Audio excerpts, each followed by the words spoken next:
Coucou tout le monde, voici l'avant-dernier épisode de notre saga d'été, toujours avec nos invités, Déborah Adjet-Jarmon et Joris Morio, et toujours bien sûr Maxence Pirard et moi-même, pour créer devant vous une série télé. J'espère que ça va vous plaire et on se retrouve juste après pour ce troisième épisode, juste après, après les petits audios de circonstance. Ceci n'est pas un podcast ASMR. Bonjour à toutes et à tous, je suis David Frissino. Et moi, c'est Maxence Pirard. Ensemble, on est scénariste et créateur d'histoires. Et justement, après des années dans ce métier, on s'est rendu compte que l'écriture restait encore un grand mystère pour beaucoup de monde. Que vous soyez passionné de storytelling, scénariste en herbe, professionnel ou simplement curieux de savoir comment naissent les grandes histoires, il y a tellement à découvrir. L'écriture, c'est vraiment la base de tout projet, que ce soit pour le cinéma, les séries, les documentaires, les formats courts. Et pourtant, peu de gens connaissent les rouages qui se cachent derrière ces récits. C'est ce qu'on explore avec Séquence, notre podcast qui plonge au cœur de la création d'histoires. Tous les 15 jours, on reçoit des réalisateurs, des scénaristes, des producteurs, des diffuseurs pour décrypter avec eux leur parcours, leur méthodologie, leurs astuces et aussi toute la partie business étonnante de ce métier.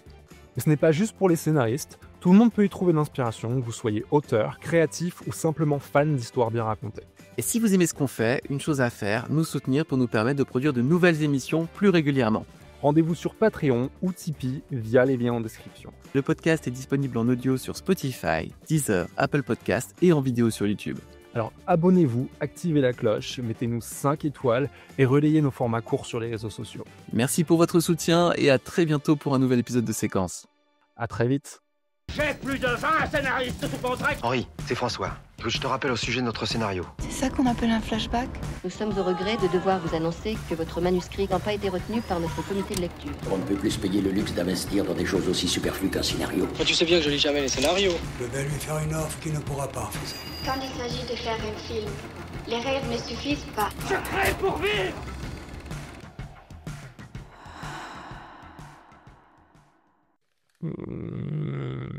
Il y a des choses qui se dessinent quand même. Ouais. Après, je suis pas persuadé que c'est un phénomène qui d'un coup devient, touche tous les villages, tout le monde veut sa pierre, son machin. J'ai l'impression que ça part trop loin. Non, il faut que ça que ça calme le mystère, parce que nous on sera en ironie dramatique, mais si d'un coup dans vraiment le périmètre proche il y a plein de personnes qui tombent malades, qui sont affaiblies, qui sont hospitalisées, on comprend pas pourquoi, limite on va se dire est-ce qu'il n'y a pas une pollution, Oui, est-ce qu'il n'y a pas un problème environnemental, comme un jour sur deux en Bretagne, c'est assez... Bon, c'est quoi?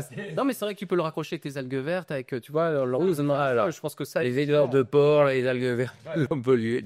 En tout cas, je pense qu'il faut s'autoriser des décrochages de points de vue, parce que l'ironie dramatique, elle sera ultra savoureuse, et puis on pourra aussi faire peser des menaces, un antagonisme, etc. Donc... Tout à fait. Ouais.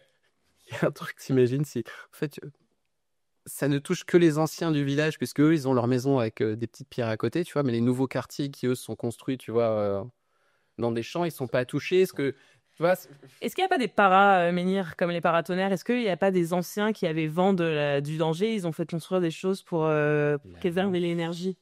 Non, mais il y a la mousse, c'est para-menhir. Des gens qui en savent plus que d'autres sur le sujet. Oui, c'est probable, ouais. Les anciens. Peut-être que c'était le travail des druides. De protéger les maisons.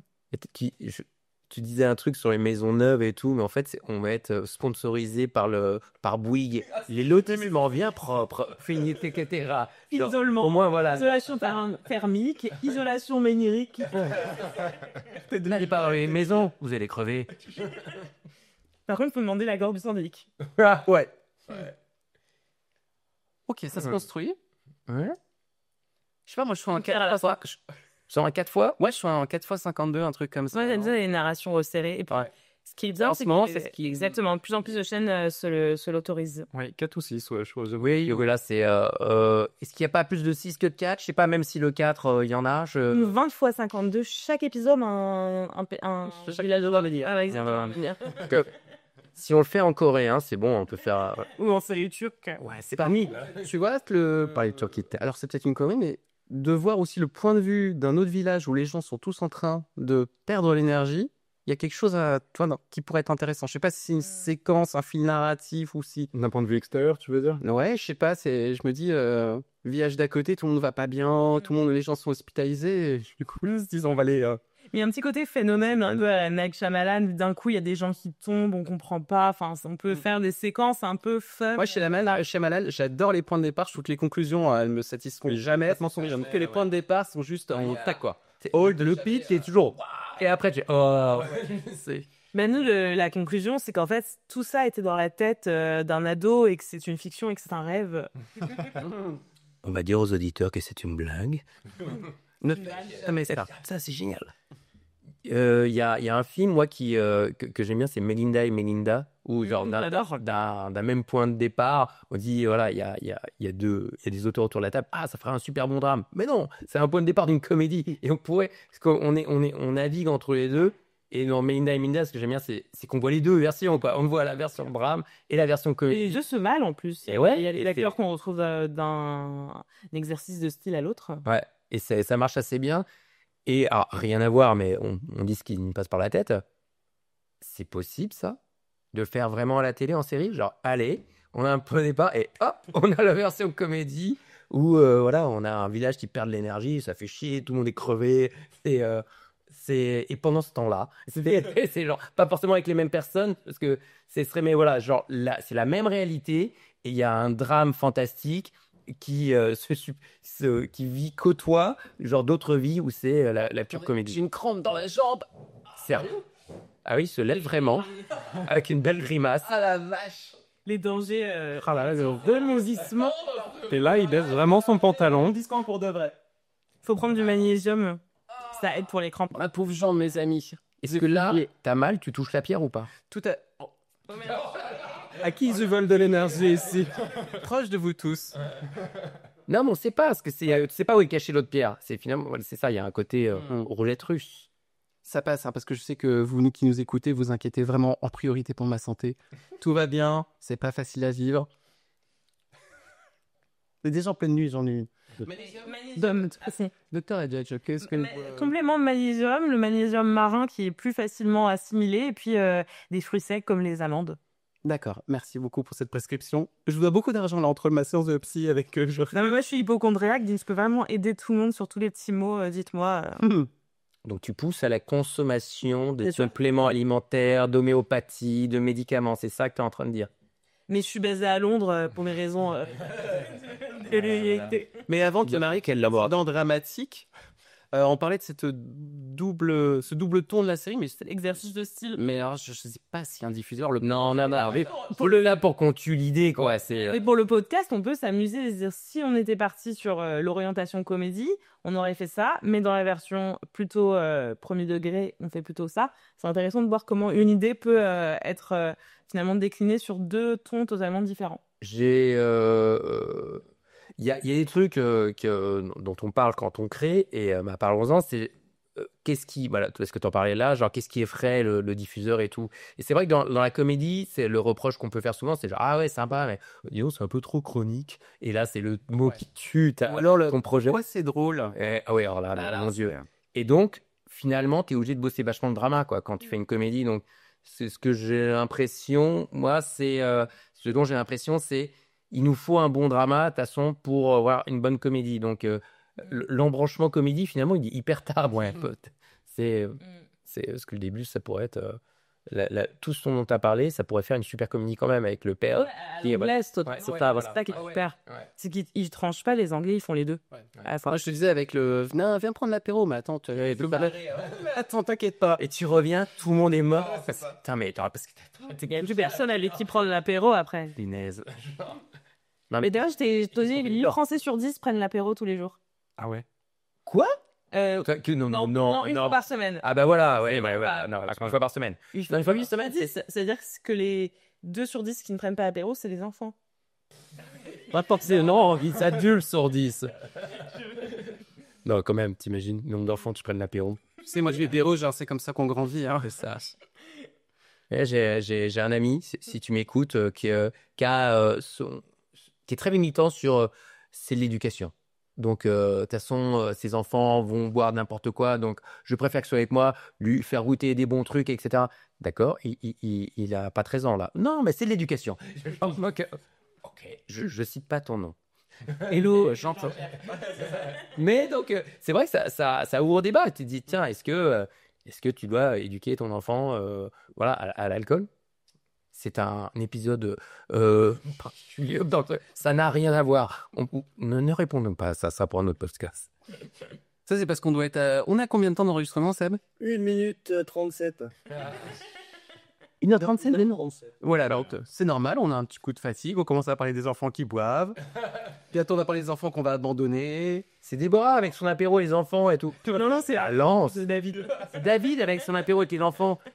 Mais là, c'est une conséquence de l'apéro infantile. Ah, c'est quoi? C'est bon? Non, parce que... Maman, vous la fleur pour rire le décompte. Mais oui, on a quand même ces pistes-là. C'est vrai que l'humour peut arriver très très vite. Ouais. Tu vois, après, on a quand même une série qui coûte cher. Oh. Non? Pourquoi tu dis ça? Non, Je sais pas, je suis pas tant que ça. ouais, non. Il faut juste mettre des cailloux partout. Ça, c'est des cailloux. C'est peut-être la manutention, apporter la pierre, etc. Mais La déco a déjà installé des pierres depuis 2-3 000 ans. Si on dit qu'on voit pas l'énergie, c'est bon. Après, c'est jeu d'acteur. Sinon, on comprend pas. On peut dire son vraie héroïne, elle arrive, elle est dans ce nouveau contexte-là, elle comprend le pouvoir de la pierre, sauf qu'elle comprend effectivement que cette énergie, c'est pas juste tu récupères 3 points de vie, mais si tu les retires à quelqu'un d'autre, elle va enquêter pour savoir à qui on prend l'énergie. Là, elle se rend compte de ce réseau de pierres. Et ensuite, pour savoir si c'est vrai, qu'il y a vraiment un rapport de cause à effet. Parce que le rapport de cause à effet, il est dur à prouver. Est-ce qu'on mettrait pas des flics comme dans n'importe quel bot? des gendarmes. On les voit dans le pilote et en fait, ils ont un accident, ils meurent et on les voit plus. Oh, dommage! Et le temps de se remplacer. Par contre, ce qui serait très drôle, c'est qu'il y ait quelqu'un qui enquête sur ça et que le père s'arrange pour que le gendarme soit près d'une pierre pour lui prendre de l'énergie et que le gendarme il soit « What ?» Et si le père était gendarme? Je parle beaucoup par sonorité. On se dit, ouais, mais c'est podcast. Le père, c'est un gendarme. Il était rarement présent, d'où le passif avec sa fille. Et du coup, il connaît beaucoup de gendarmes qui pourraient comprendre qu'il y a un truc qui se trame. Ça aide avec ce côté préservation un petit peu aussi de c'est mon domaine. Vous voulez vraiment plus de gendarmes dans cette série? Je pense que si, il faut pas hésiter à gendarmerie. C'était une blague au départ. Comment ça s'inquiéter? On est à ça du meurtre, bordel. Je n'arrive pas à le ça. Je pense qu'on pourrait faire autre chose. Et c'est le risque quand tu amènes des policiers gendarmes, c'est que le polar te rattrape. Et là, le diffuseur dit s'il y avait un mort au début. Et voilà. Et là, il quitte. Et là, on est moins Stephen King. Mais pourquoi pas? Enfin, je disais ça en même temps. Ça pourrait être une bonne idée en fait. Je pense en fait, de toute façon, notre point de jonction, ça va être vraiment reprendre une autre storyline où on va avoir l'effet opposé à cette récupération de vie chez le père et du coup qui a perdu de la vie potentiellement. Yes. J'ai repositionné ma chaise maintenant que ma crampe est passée. J'ai une suggestion qui me passe par l'esprit sur elle.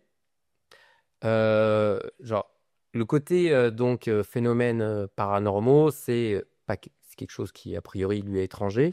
Et si c'était une scientifique? Ah, totalement. Carrément. Oui. C'est une... c'est une biologiste, tu sais, qui a l'habitude de mettre tes petites éprouvettes, de faire... On touche mon micro. Tout à fait. Que le micro. Attention avec la biologiste, parce que dans Brocéliande, le roi était biologiste. Très bien. Non, elle est comédienne, là. Excuse-moi, je suis... Et chanteuse, violoniste et chanteuse. C'est vrai. Donc, il y a d'autres sciences. Physique des énergies. Alors, il y a la zététique, mais c'est peut-être trop... mécanique fluide. C'est vraiment quand tu cherches vraiment à reproduire en laboratoire les phénomènes paranormaux, mais c'est peut-être un sujet à part entière. Je sais pas si on se mettrait pas encore une couche en plus de difficulté sur quand on va aller le pitcher. Oui. En tout cas, l'esprit cartésien, faut qu'il s'incarne sur un truc, mais elle est prof de maths.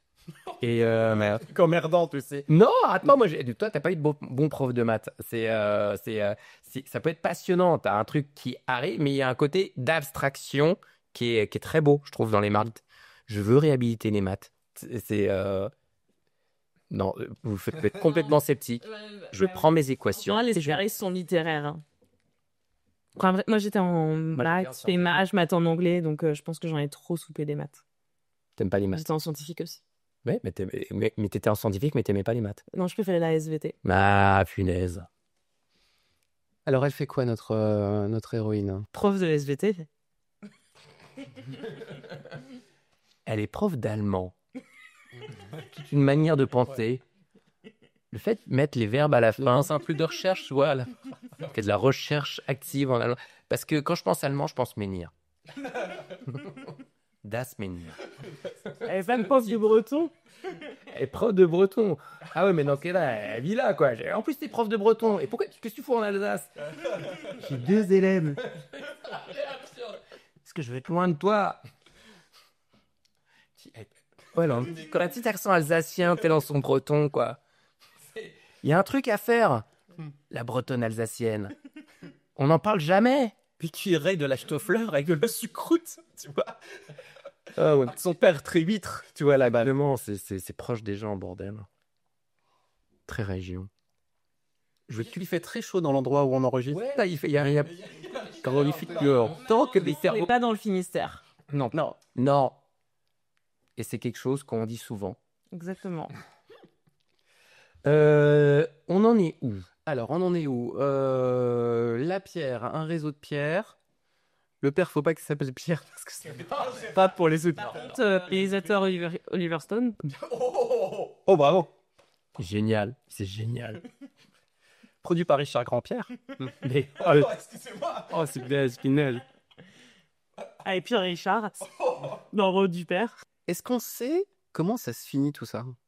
Des fois, c'est intéressant, je trouve, parce que là, j'ai l'impression qu'on a un peu le début, Surtout sur les peloton. Oui. Alors moi, j'ai une idée, c'est que le père, sans faire exprès, s'endort sur la pierre et il se réveille, tout le monde est mort, en fait. Parce qu'il a fait une longue sieste sur la pierre.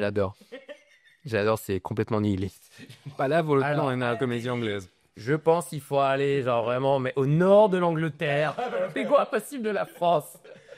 Aller à Newcastle, voilà, c'est une comédie Newcastle. Mais alors, ou bien Par contre, je rebondis pendant qu'il est là, mais les gens à qui on a volé l'énergie, s'ils apprenaient le truc, ils viendraient retoucher la pierre pour récupérer leur énergie, en disant que c'est complètement juste. Effectivement, parce que on nous a volé, donc on va remettre de trucs. Donc peut-être que ça fait monter cette sauce, peut-être entre, tu vois... Est-ce qu'il y a une règle, pas le droit de toucher son père? C'est-à-dire que quand t'as volé ton énergie, non, tu peux retoucher. Avec cette voix, la pierre qui part à toucher ton père. C'est... Franchement, est-ce que c'est pas intéressant? Une pierre en meupette, façon Jim Henson, tu sais. Ouais, non, mais on est à 2 doigts de faire une très bonne comédie. Oh, c'est complètement con. Bon, je voulais dire, non, sérieusement, Je ne peux pas s'ébruiter sur toute la France, c'est pas un truc qui est... Ouais, on est d'accord. Reste, il faut garder... Même, ça se sait tardivement, quoi, parce que c'est quand même complètement fantastique. Et peut-être la druide qui est pas juste à côté, genre, sent qu'il y a des choses qui se passent, et genre, finit par comprendre que, ah, punaise, ça vient d'ici. Et donc, mais rien... Parce que la druide ne... Enfin, n'habite pas à Gru, la pierre, et puis elle sépare depuis quelle pierre se fait le vol. C'est ça, donc le temps de se rendre compte... Elle ne peut partir que des gens qui vont pas bien. Ouais. Alors peut-être c'est un peu une médecin, en fait, tu vois, elle est médecin, tu vois, elle est druide, médecin. Et en même temps, elle a accès peut-être à des rapports de, tu vois, de trucs d'hospitalisation. C'est ça, et c'est là qu'elle comprend les conséquences de ce qu'elle est en train de faire. Est-ce qu'elle ne deviendrait pas médecin de campagne, justement? Elle s'était éloignée, fait ses études. Pour moi, c'est en ville. Pour moi, c'était 2 choses différentes, en fait. Tu vois, c'est-à-dire que t'as la druide qui doit mener son... Enfin, alors, c'est pas un personnage principal, toi, mais on peut retricoter après, mais genre la druide, elle essaie de voir où toutes les pierres, enfin, le réseau de pierres connectées, où est-ce que ça part en sucette, pour comprendre quelle est celle où il n'y a pas eu de cas de perte d'énergie, auquel cas c'est la pierre qui est mal utilisée par le papa et la fille. Mais c'est pas. Enfin, je pense qu'il faut pas qu'on ait le côté druidesse, tu sais, genre elle arrive avec sa serpe, la grande tonne. Non, bien sûr. Non, oui. Mais par contre, faut qu'elle ait accès quand même à certains documents pour se dire, attends, là, le village de. Alors, je vais être très cliché. De Kerwalek, il y a 2 personnes qui sont mortes et j'ai 5 hospitalisations. Gougoulek, il y a la même chose. À Ploumélin, c'est pareil. À Balak aussi. Oh là là, plus ça va, plus on va rire bêtement dans ces micros. Non, mais par contre, ce qui me fait penser, c'est que si on a la druide et qu'on a le réseau d'énergie, est-ce qu'on peut pas imaginer que au-delà de l'équilibre entre un homme qui utilise l'énergie d'un autre, il n'y aurait pas d'autres dérèglements qui seraient peut-être plus climatiques? Est-ce qu'il n'y avait pas aussi une justification à l'époque des druides d'avoir mis en place ce réseau d'énergie pour protéger un peu les lieux? Est-ce qu'il peut pas y avoir aussi d'autres manifestations météorologiques ou climatiques? Tu veux dire il y a des transferts. Beau d'un coup. Les menhirs relais communiquent quand même l'énergie, la répartissent pour qu'il y ait une certaine stabilité climatique. Plus grand, en fait, ça a besoin de cette marche. Tu prends ça sur des règles, genre Exactement. l'équilibre des choses. En fait, ça va de mal en pis parce qu'au départ, c'est juste à l'échelle, on va dire, humaine que ça a des conséquences. Et puis après, voilà, il y a cette menace et cette ouverture pour une fin. Peut-être t'as une tempête, quoi. Genre, voilà, tout d'un coup, il y a La nature qui meurt, tu sais, autour de la pierre, enfin, autour de certaines pierres. C'est-à-dire qu'en fait, c'est pas prévu pour que ça soit autant exposé, quoi. J'ai une question pour vous. Comment ça va? Non, j'ai une deuxième question pour vous. Est-ce que les hétérosexuels vont bien? Ok. Ref Instagram pour ceux qui suivent. J'ai vu. J'ai pas vu. Ah, c'est très drôle. C'est drôle. C'est un gars qui... Je fais d'aparté. Hein. Ouais, vas-y. C'est un mec qui s'appelle... son nom, c'est le Tréma. Et il fait une petite vidéo où à chaque fois, il dit... il mène une enquête en disant est-ce que les hétérosexuels vont bien. T'as un petit générique apparaît qui fait est-ce que les hétérosexuels vont bien. Et il prend des vidéos derrière de masculinistes ou de gens qui ont fait des vidéos sur TikTok où genre, il y en a un... Il explique qu'il ouais, moi, dans mes soirées, en fait, on vomit. Après, on met le vomi dans une assiette, on la met dans le congélateur. Comme ça, la soirée d'après, on joue au frisbee avec notre propre vomi. Oh, fidèle. Il conclut toujours ce gars-là en disant non, ils vont pas bien. Donc voilà, c'était une petite parenthèse. Je vois. Qui nous a absolument pas fait progresser. Si. Peut-être qu'il y a un dérèglement des hétéroristes. De l'énergie de la pierre. Que si la galette fond, qu'est-ce qui se passe? C'est très drôle. On parle pas assez. Les apéros, t'as pas envie d'être invité? Exactement. D'où les 2 Français sur 10 s'ils ne font pas l'apéro. Vous demandiez comment ça se terminait? Par la mort du père. C'est celui qui est le jusqu'au boutiste là-dessus. Et donc, en fait, il faut tuer le père. Mais en fait, pour tuer le père, faut casser la pierre. Qu'est-ce qu'empêche tout le monde de casser cette pierre là qui est facile à casser, quoi? Elle est classée monument historique. Ouais, tu prends le mat, tant pis pour les monuments. Et après, quand tu vois la taille d'un menhir, c'est pas évident quand même. Hein. C'est dur à casser, mais tu y vas avec une énorme masse. Tu peux, avec de l'énergie et du temps, y arriver. Parce que moi, j'en ai vu en Angleterre, ils font 10 mètres d'eau, quoi. Voir louer du matos. En fait, non, mais qu'est-ce qui est compliqué dans l'idée de casser ce menhir?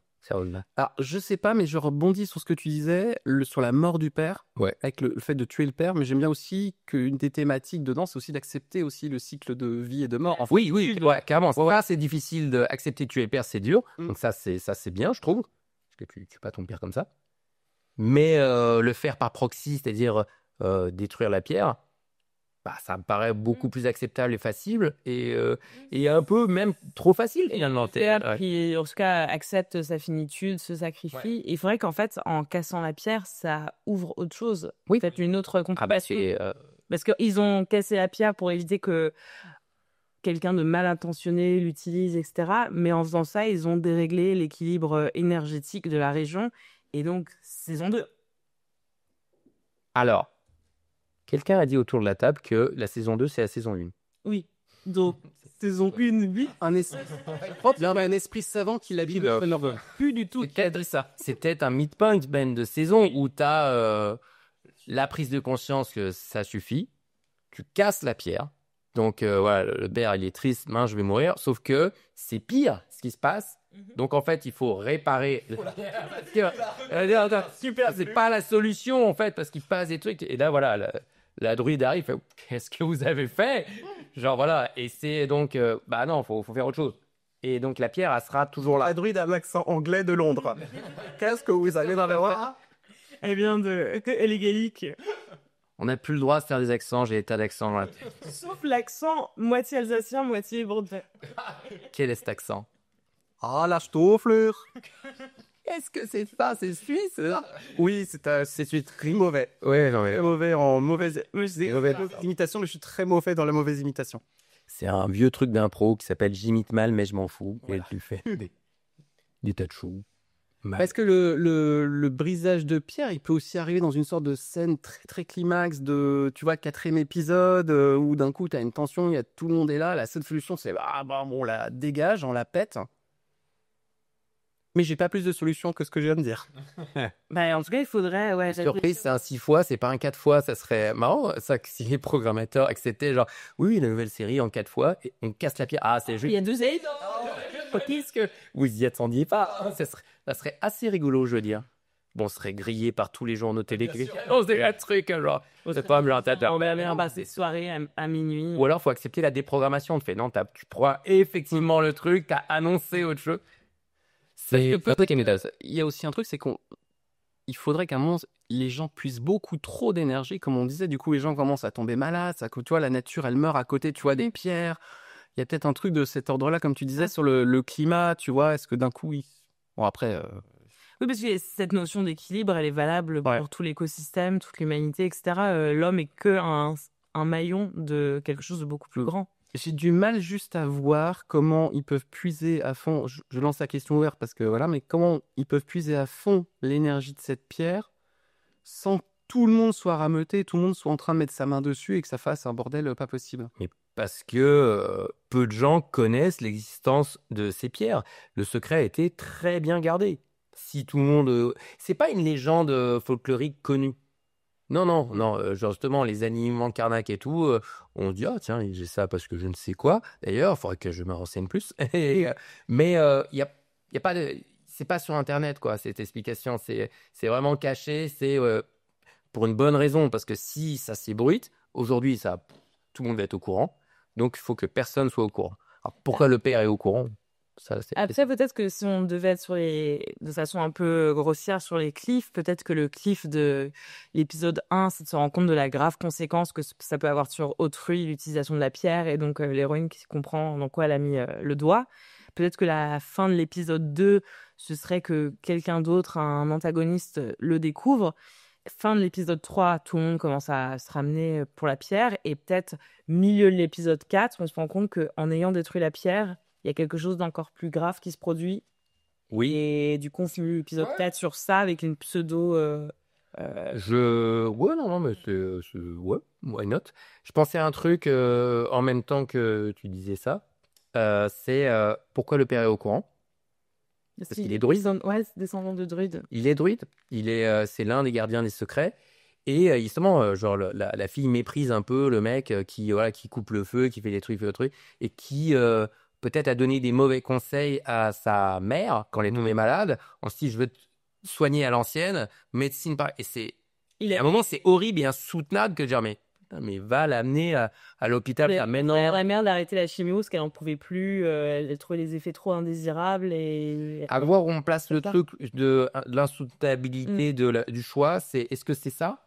Ou est-ce que c'est genre, non, fais pas une chimio carrément. Genre, non, c'est pas ce que t'as, ils disent que c'est un cancer, mais pas du tout, c'est un dérèglement. Et là, la fille, elle parlait plus à son père, parce que voilà, c'est dit, mais... Mais par contre, du coup, comme le personnage central, est-ce qu'on en fait pas un mec qui est tellement horrible qu'un directeur de chaîne va nous dire, non, je l'ai entendu dire il y a pas longtemps, Maxence. Non, parce que ton point de vue, c'est la fille. Ouais, c'est un personnage. Mais ton personnage point de vue, c'est la fille. Ouais. Mais nous, on avait un personnage secondaire, tu vois, qui était un des membres de la famille. Je peux pas en dire trop, mais qui était un membre de la famille et qui était vraiment, en fait, on se rend compte que c'est une ordure. Et la chaîne nous a dit, ok, mais ça serait bien qu'il soit gentil quand même, parce que c'est la cellule familiale. Je vois de quelle chaîne il s'agit. En fait, peut-être qu'il faudrait en fait comprendre que la maladie qui est gérée par Joris. Exactement, c'est Joris TV. Beaucoup de rediffusions avec des doublages bas de gamme par-dessus on adore. La bande sono. Mais qu'est-ce que tu fais là ? Pose donc ce caillou. Non, mais en fait, la mère, elle était pas malade à cause de la pierre, c'était un problème énergétique. C'est pour ça que rien n'aurait pu marcher dans les traitements traditionnels. Et la fille, elle l'avait pas compris.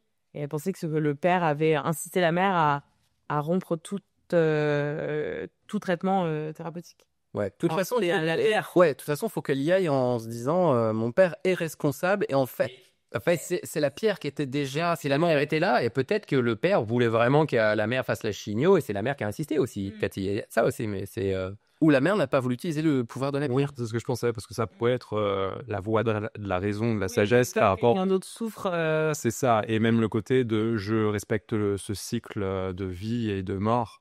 Ok, mais est-ce qu'il y a une histoire de elle a refusé la médecine traditionnelle? Non, peut-être que. Alors, non, Peut-être qu'elle est incurable. Ouais, c'est ça, ouais. Ouais, et qu'il y a de toute manière. Ouais. Finalement, Mais on en veut moins au père. On en veut moins au père. Elle en veut moins au père dans ce cas-là.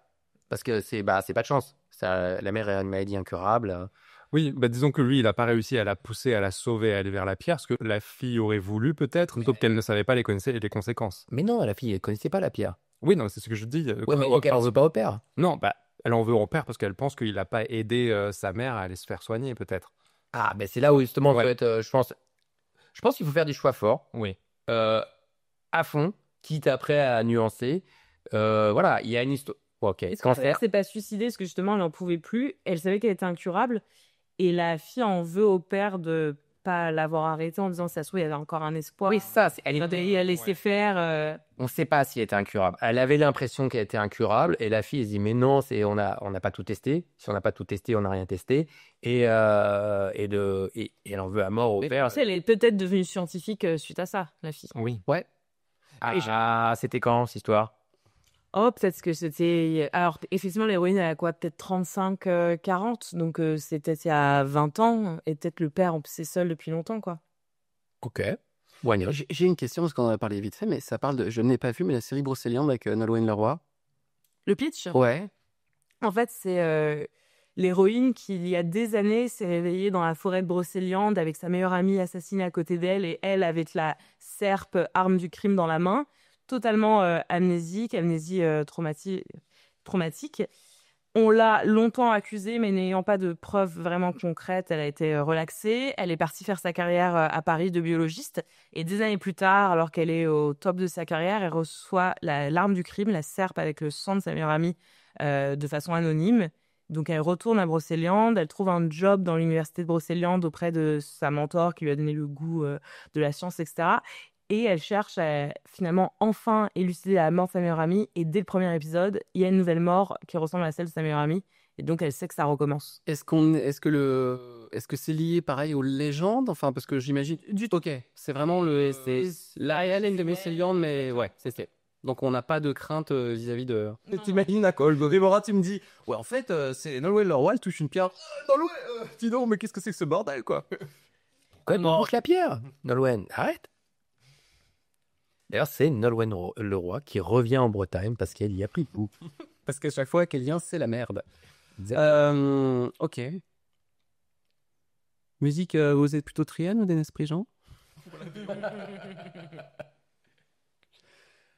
Non, c'est Mano. Oh là. Mais blague à part, j'étais ultra fan de Nolwenn Leroy quand j'avais 10 ans. Genre vraiment fan. T'avais des posters? Des posters énormes, et j'en avais un tellement énorme qui faisait quasiment tout un mur, et un jour il m'est tombé dessus pendant la nuit, j'ai cru que je m'étouffais. Nolwenn Leroy, t'as étouffé. Nolwenn Leroy. C'est l'énergie, hein. C'est ça. Cool. Tu lui parlais? Non. J'étais très rationnel. Si, tu lui parlais. Tu disais, tu te confiais à elle le soir. Nolwenn. Personne ne m'écoute sauf toi. Qui m'étouffe? Mais surtout, c'est qu'elle disait, oh là là, Nolwenn, je suis cassée. Ça fait une longue journée au collège. Ok, revenons à nos débats. À nos menhirs. Oui. Bon, on a un truc. Il y a un truc qui a été dit qui, à un moment, m'a un petit peu titillé. C'est le fait que le père était peut-être aussi dans ce truc de druide. Ouais. Sorte de... Mais qui a peut-être... Tu vois, qui pervertit le système, qui pervertit finalement le secret dont il est parce qu'il est le garant. Dans la charte des druides, il a écrit oui, tu protèges, t'équilibres. Tu protèges, touche pas la pierre pour toi, quoi. T'es la base. Et c'est pour ça que la pierre est dans son jardin. Il est censé la garder. Et c'est pour ça que ça part en sucette, parce que c'est le druide aussi qui rompt son pacte druidique. Ouais, attends, mais qu'est-ce qui se passe quand tu le sais mourant ou très vieux pour la passation de pouvoir? Il forme, en fait, ça se transmet. Oui. Voilà. Donc il aurait dû former sa fille, en fait. Ah, qui a refusé. Ouais. Et ben, elle est partie en même temps à 18 ans, et puis elle est partie dans un truc scientifique, donc il savait que la lignée était rompue. Et attention, des fois, quand tu grandis les contextes familiaux, je vous coupe, mais tu reproduis pas forcément. Mon père est un dingue de certaines choses, mais moi, je suis complètement hermétique à ça, tu vois. Mais comment tu fais, justement, quand ton héritier désigné tourne le dos à ta passion que tu dois transmettre? C'est dans la charte. C'est, est-ce que tu as droit à un remplaçant? Ou est-ce que non, c'est toi, ça peut être que toi, et que tu le veuilles ou non, c'est notre fardeau, c'est notre charge. Donc maintenant, c'est pour ça qu'il l'appelle, pour qu'elle revienne aussi. Peut-être elle voulait pas revenir, pour lui dire qu'elle le veuille ou non. Après, c'est peut-être l'élu, et peut-être qu'elle va comprendre qu'elle doit embrasser la lignée, le destin familial, et à la fin, quand tout part en sucette, les éléments, etc., elle seule peut maîtriser le pouvoir de la pierre. Et ça va être son récit d'apprentissage. Mais son père était au courant que c'est ça qui l'attendait dans ce cas-là. Est-ce que en fait, c'était pas son plan tout le... Si, c'est que... Je sais pas s'il lui a dit, ou effectivement aussi le cachait. Hein.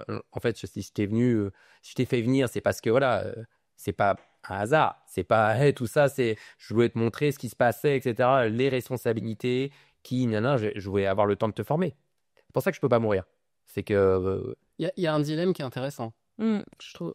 Ce qui est horrible, c'est que c'est moi je me mets à la place de la fille, je dis mais mon père est en train de décider de ma vie alors que je suis une adulte. Putain, genre mais je m'en fous, genre non. Et puis il a fait le 13e mois, il a pas d'avantage, pas de CE. Mais tu comprends, c'est plus grand que toi et tout, tu dois garder les cailloux. Waouh, papa, t'adores les cailloux, mais bon, oui, les cailloux qui gardent l'équilibre, non, génial. Mais bah non. Ouais, surtout que quelqu'un d'autre, c'était, tu vois, par exemple, quand elle allait avoir 18 ans, qu'il avait prévu de lui transmettre des trucs, mais à 18 ans, elle s'est barrée à Paris faire ses études en lui disant, attends, tes trucs... On a le droit au truc horrible, hein. Ouais. Ok. La mère est morte il y a...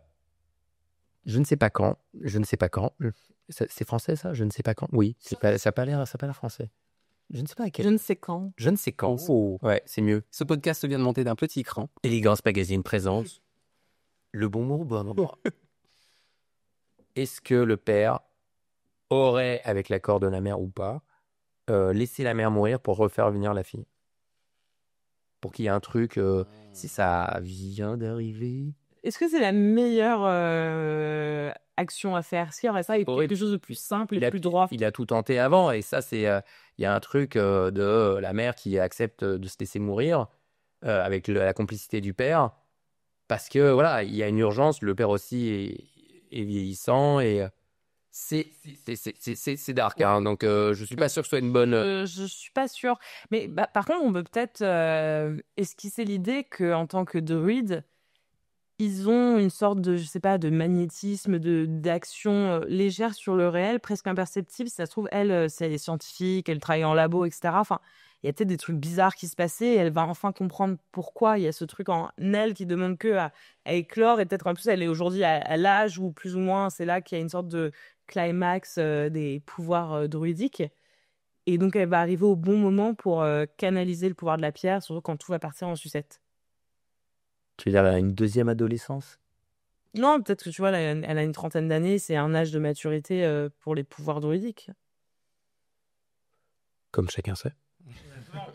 Oui. Si tu lis Druid Magazine, c'est très clair. Mais comment ça s'exprime? Je veux dire, alors, t'as tout le sang?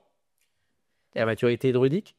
Non, il y a peut-être des problèmes d'interférence, de magnétisme, etc. Des petits trucs auxquels elle peut... Jamais quand elle a paix. Exactement, parce qu'elle n'a pas d'antenne menhir. Mais tu sais, il y a des gens comme ça, tu sais, ils couchent un appareil, ils pètent, ils rentrent dans une pièce, t'as l'ampoule qui claque. Blague à part, quand je suis stressée et nerveuse, je crée des interférences avec les ordinateurs, etc. Comment ça s'exprime? L'ordinateur qui démarre pas, qui bug, etc. Et j'avais une collègue, c'était encore pire, elle, c'était un niveau... Tu sais que c'est ton stress qui? En tout cas, c'est concomitant. Tu l'as vu de manière répétée? De manière répétée. Oh. Et je pense que c'est, d'un point de vue scientifique, ça s'explique. Hein, c'est des trucs de magnétisme, d'énergie, etc. Je suis en train de toucher pour moi, Paul et de Déborah pour voir s'il se passe un truc. Tu peux être expliqué par le scientifique, mais en tout cas, voilà, il y a ça qui se passe. Ok. Fascinant. Ok. Alors la difficulté, c'est toujours aussi comment on explique. C'est un truc qui me fascine toujours, c'est que tout ce qui est énergie, les mystères. Enfin, tu vois, sur les gens en chaîne quand on parle en off, ils sont à fond. Tu vois, oh ouais, machin. Puis dès qu'il y a une série qui parle de ça, c'est oh ouais, mais à fond, le spectateur va pas comprendre. J'avais vu un article du Monde, je crois, qui disait que 4% des Français avaient été confrontés, tu vois, à des choses un peu étranges. Tu sais, typiquement, quelqu'un qui meurt, j'entends une voix. Tu vois, je pense à quelqu'un, la lumière vacille et tout. Donc, C'est comme les magnétiseurs, blague à part, mon mari a eu un Zona, rien ne marchait. Ma médecin généraliste m'a conseillé un magnétiseur legit et ça a fonctionné. Et il y en a beaucoup qui travaillent avec les hôpitaux d'ailleurs. Hein. Ouais, exactement. J'en connais un qui Travaille avec les hôpitaux. Ouais, complètement. C'est un coupeur de feu, ouais, complètement. Quand il y a des gens qui arrivent qui sont trop. En Bretagne, donc. Ah, non, sur toute la France. Oh, ouais. Ok. J'ai même un ami qui occupait ce poste-là pour. Alors, je vais être flou pour machin, mais pour une équipe de France, nationale, d'un sport en particulier. Il magnétisait. Oui, ça dans la préparation physique, je peux imaginer. C'est vrai qu'avec des médecins d'hôpital qui. Mais je me pose plus la question de est-ce que ça fait pas une couche encore en trop pour un diffuseur qui va se dire oh là là, j'ai encore un truc à assumer. Déjà, il y a des menhirs, il y a des menhirs qui sont connectés entre eux. Si en plus elle a un enclenchement de magnétisme et tout, je sais. Ah non, non. Ouais, je pense. C'est pas. Il en a été. J'ai pas l'impression qu'il en ait été. Non. Juste que. Mais je comprends. Faut traiter sur le. Ah oui, sur la maturité juridique. Oui. Ouais, d'accord. Non, mais ouais. En fait, c'est peut-être juste en rapport avec la connaissance. C'est-à-dire qu'elle n'en avait aucune, elle apprend, et en fait, maintenant, elle est en phase d'apprendre exactement comment ça fonctionne. Et remplacer un peu son père, qui était jusqu'à présent le druide qui connaissait un petit peu. En fait, il faut connaître, pour savoir de quoi on parle, il faut connaître le métier de druide. Tout à fait. De druide gardien de pierre. En fait, c'est quoi? C'est t'habites là et tu lustres la pierre et il y a là ou non, il y a quand même. Alors, je vais peut-être dire une bêtise, mais t'as 8 grandes fêtes celtes. T'as Yule qui est collé, enfin qui est à peu près Noël, on va dire. T'as Beltane, Samhain, qui doit être Halloween de mémoire. Je crois. Enfin, en tout cas, voilà. Et c'est plus des offrandes à la nature, tu vois, à des moments clés, des solstices, des équinoxes et compagnie, des pleines lunes. Mais t'as un boulot à faire, c'est pas que t'es pas juste un gardien, tu participes à un équilibre. Ouais, c'est ça, une sorte de célébration de la nature à des moments donnés, en fait. Mais la nature se gère pas toute seule, il faut quand même l'intervention du druide. Ah, tu sais, c'est ça l'humanité, tu sais, on aime bien contrôler. C'est l'humanité qui perturbe la nature et qui demande aux druides de rééquilibrer sans autre. Ça, j'aime bien ce positionnement-là par rapport à. En fait, sans être humain, la nature. Tranquille. Bon, et là, voilà, il y a des tas de touristes qui sont arrivés, donc ils disaient la nature. Voilà, donc il faut rééquilibrer humainement quelque chose que la aurait fait naturellement. On dit dévie les routes si le chaman ou le sorcier du coin ou le mec qui est connecté à ça dit là, cet esprit-là, il y a une pierre avec un esprit. La route, il la dévie pour reprendre après son circuit plus tard, quoi. C'est pour ça que j'ai eu du retard ce matin, c'était à cause des... Voilà, les elfes du métro, tu sais. En fait, si on pousse le truc, mais c'est tout de suite comédie, mais c'est la réalité. Il y a beaucoup de druides en ZAD. Dans des ZAD, des zones à défendre. T'as beaucoup de druides qui sont là pour des raisons, parce qu'il faut... voilà, donc dans chaque ZAD, t'as un druide, forcément, qui est là pour vérifier que... tout. Donc, où c'est qu'on trouve les druides? Dans les ZAD. Zone à druide.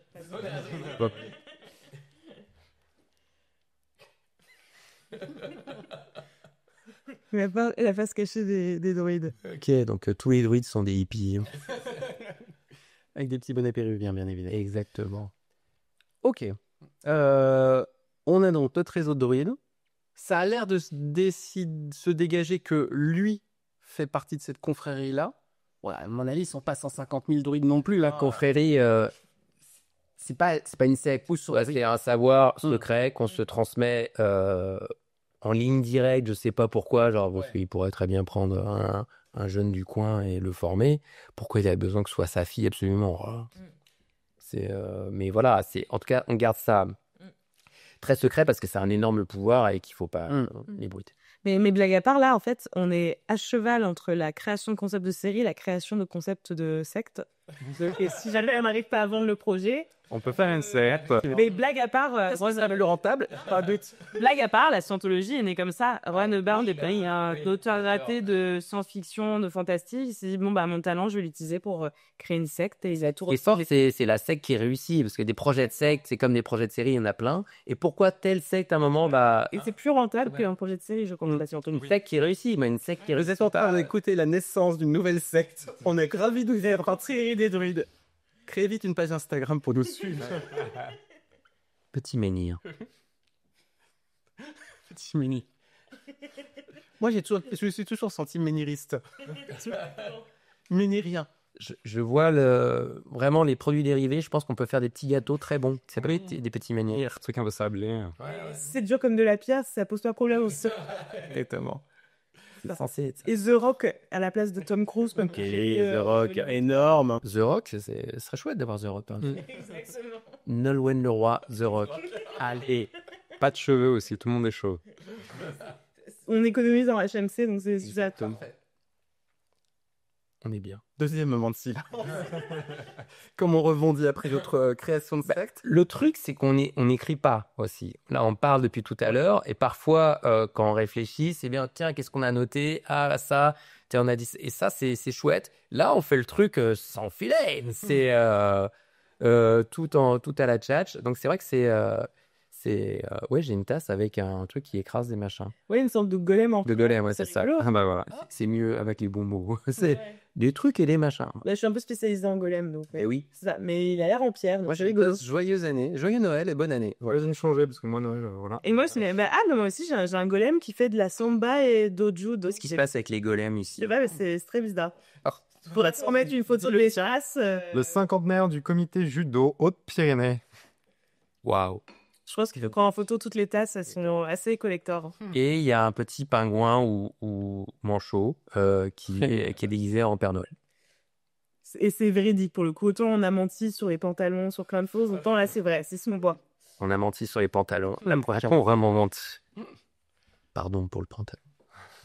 Est-ce qu'on a un antagoniste fort à sortir là-dedans, qui soit quelqu'un qui... Alors moi j'ai peut-être une idée, mais c'est peut-être un peu téléphoné.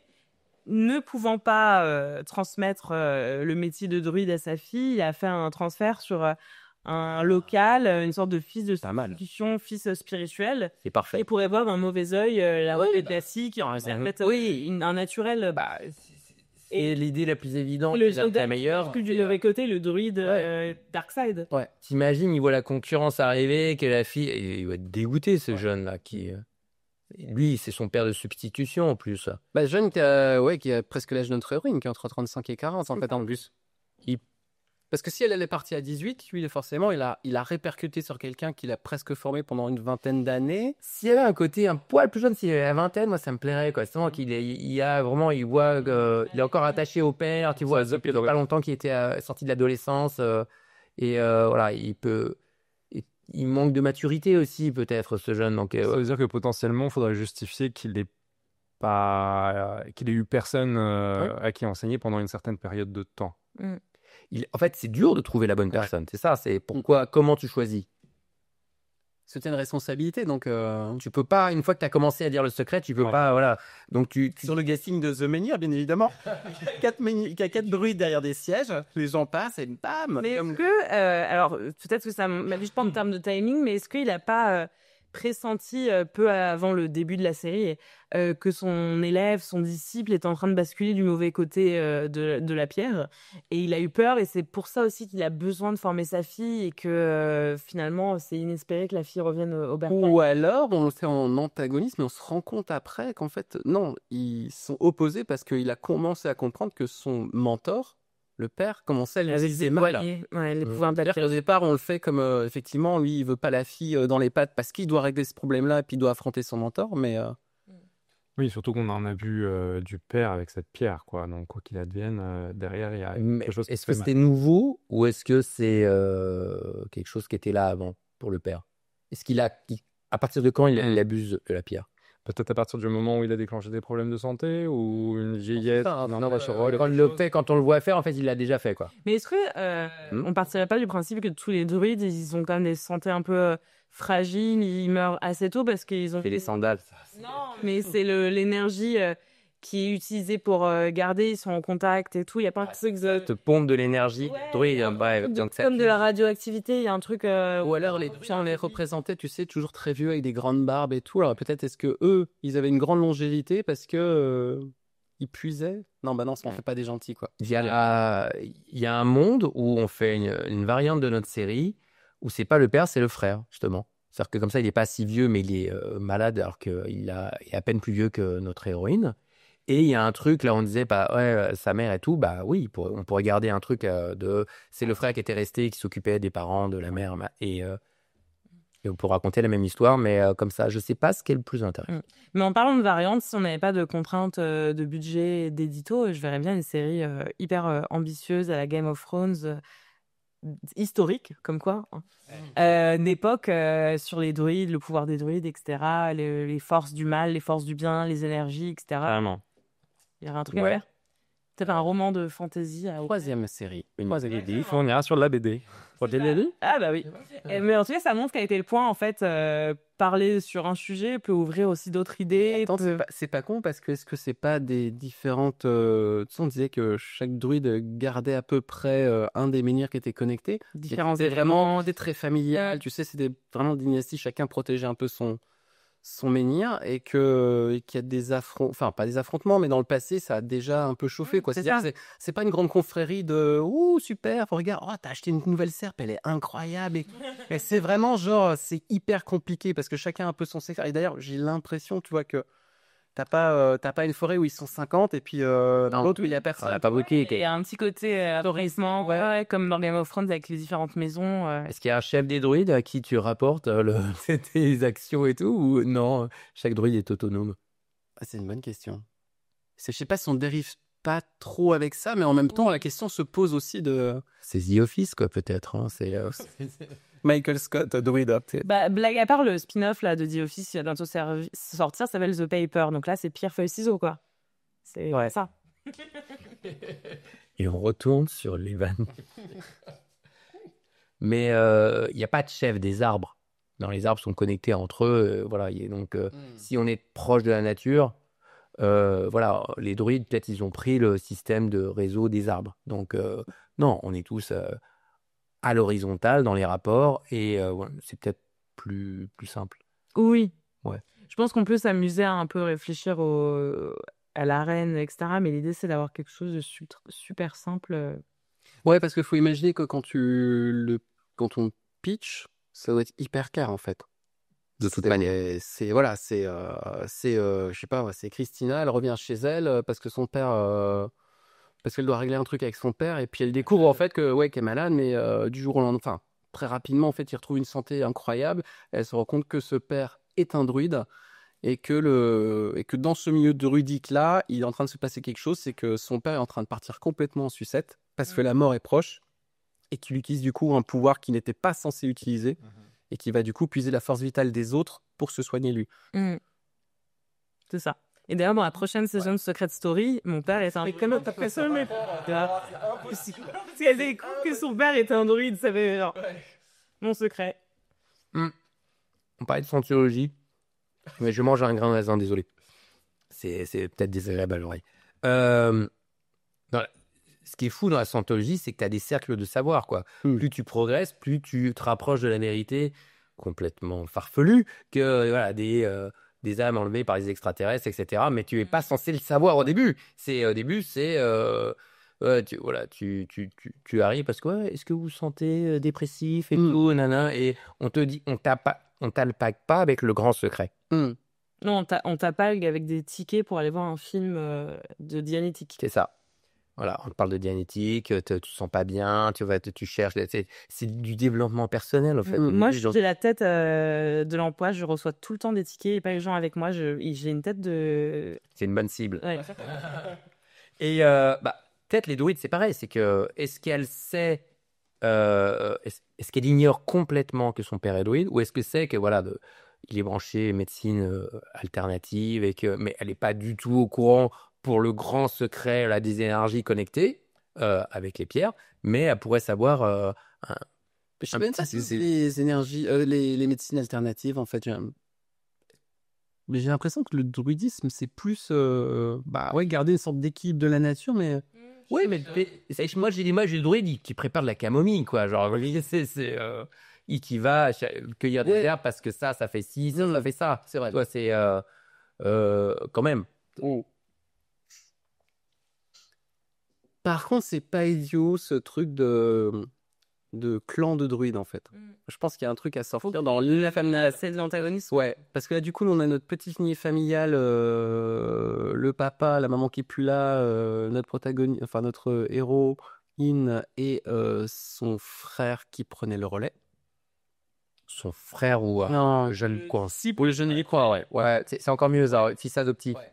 Exactement. Qui va finalement dénoncer le retour de la fille légitime, de la fille prodigue. Mais qui s'en fout. Alors que lui, il est à fond. Et il fait ça sérieusement. Et elle, quelle idée que, sous prétexte que c'est la fille de son père, c'est pas... Ouais, c'est pas pour lui, c'est pas une justification. Ouais, voilà, c'est pas une légitimisation. C'est archaïque. C'est quoi? On n'est plus à l'époque des rois. Genre, voilà, c'est... Ouais. Par contre, c'est intéressant de montrer que nos druides, c'est pas la caricature qu'on a de, tu vois, des illustrations, mais que c'est des gens, tu vois.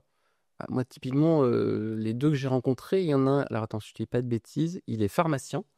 Et le second, il vend des assurances vie en Suisse. Donc, autant te dire qu'on est quand même dans un grand écart. Mais attendez pas à ça. C'est les deux que tu as rencontrés. Deux druides que tu as rencontrés? Ouais.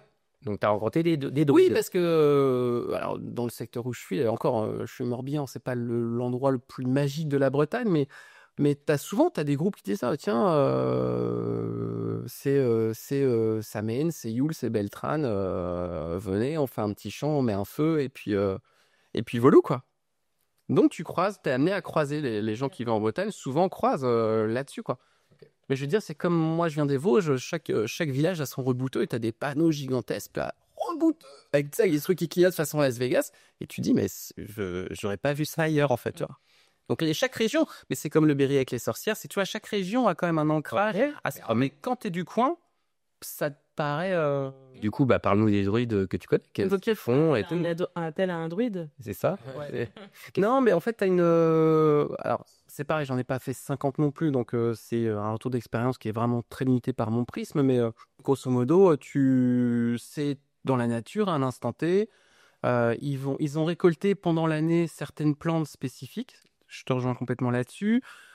Qui vont allumer dans un certain ordre. Avec une sorte de, on va dire, de formule d'ouverture de portail druidique. Et puis après, je crois qu'ils mélangent toutes les cendres de ces plantes-là, ils les remettent dans la terre, et puis fin du portail, et la nature va bien se porter pour les 2 mois suivants, tu vois. Okay. Alors, s'il y a un druide qui nous écoute, je redis, je ne suis absolument pas spécialiste du druidisme. Pas de souci. Ouais. En fait, il y a un druide parmi nous. À vous de deviner. Parmi. Il y a un druide. Et notre ingénieur du son, c'est Sébastien. Exactement. C'est pour ça qu'il n'a pas de micro. Pour conserver le secret des druides. Il y a une histoire de portail quand même dans la réalité. Ouais, il y a quand même ce truc-là, ouais. C'est quoi ce portail? Les portails, c'est les équinoxes. Les équinoxes et les solstices. Oui, c'est vraiment des moments où on va dire que le monde invisible et le monde visible sont. T'as les passerelles en fait. Mais tu sais concrètement ce que c'est cette passerelle ou ça demande documentation? Ça demanderait documentation, mais je pense qu'on va se rapprocher aussi de la fête des morts au Mexique. Tu vois, ou des grandes fêtes, tu vois, qu'on peut avoir chez. Attends, mais il y a le monde de mort. Je vois ce que c'est, mais là c'est le solstice, la passerelle. J'avoue que les druides, je pense que c'était effectivement c'était une sorte de médecine de l'époque, j'imagine, tu vois. Mais ouais, c'est des portails où d'un coup t'as cette notion de magie qui est plus amplifiée, où les énergies sont, tu vois, sont top. Une nouvelle passion débloquée de mon côté là. Je pense que dès qu'on aura fini l'enregistrement, j'irai googler. C'est sûr. Hein. C'est fou. Hein. Là, dans la vie hors podcast, je serais depuis longtemps sur mon écran en train de chercher des trucs et lire des trucs sur les druides. C'est ça qui est bien dans le métier de scénariste, c'est qu'on en apprend tous les jours, on se découvre des passions. Moi, par exemple, je connaissais rien à l'espace et pour un projet, je suis devenue ultra calée sur tout ce qui est agence spatiale européenne, astronaute et tout. Donc, c'est chouette. Est-ce qu'on... Et il faut savoir, je dis aux auditeurs et aux auditrices, c'est qu'on n'a pas d'ordinateur avec nous, donc on n'a pas de ChatGPT à qui on aurait pu très facilement dire explique-moi ce que font les druides et compagnie. Tu demandes en premier à ChatGPT ou Google? Alors moi, j'ai deux techniques. C'est-à-dire que j'ouvre une page ChatGPT, je vais chercher sur Google plein de documentation que j'envoie dans ChatGPT, parce que je trouve toujours que les informations que m'envoie ChatGPT sont un peu aléatoires. Par contre, il faut être très bon en synthèse. Donc des fois, quand j'ai pas envie de me taper, tu vois, 100 ou 150 pages de documentation, je envoie... à ChatGPT. Ouais. C'est pas mal ça. Moi, je pense que j'aurais demandé à mon mari, qui est très nerd, geek, fan de fantasy, de me faire une synthèse sur les druides. On va tester, on va faire T'as une intelligence artificielle à la maison. Exactement. Super icône. Rappelons que vous avez droit au 50-50, un appel à un ami, ou un conjoint. Un appel ou à un druide. Voilà, fin du 3e épisode. On se retrouve dans 15 jours pour le dernier épisode de notre saga d'été.